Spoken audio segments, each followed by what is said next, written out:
आपण सांगोला पॉलिटिक्स हे YouTube channel जर पहिल्यांदा पाहत असाल तर नक्की सबस्क्राइब करा आणि तालुक्यातील प्रत्येक बातम्या ताज्या घडामोडी काही क्षणात जाणून घ्या।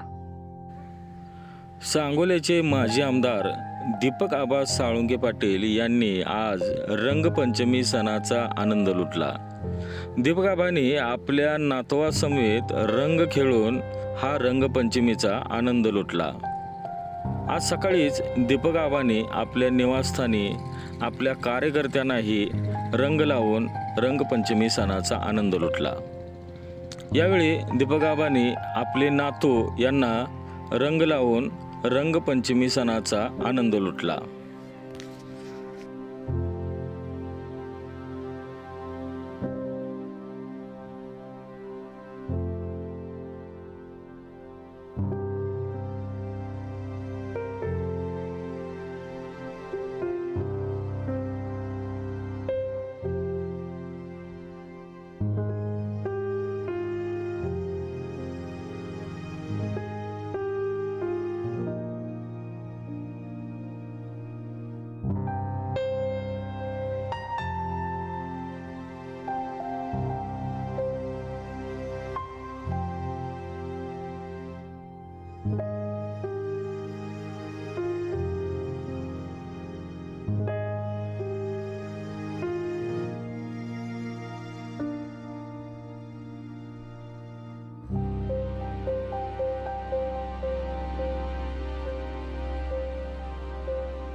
आपण सांगोला पॉलिटिक्स हे यूट्यूब चॅनल जर पहिल्यांदा पाहत असाल तर नक्की सबस्क्राइब करा आणि तालुक्यातील प्रत्येक बातम्या ताज्या घडामोडी काही क्षणात जाणून घ्या।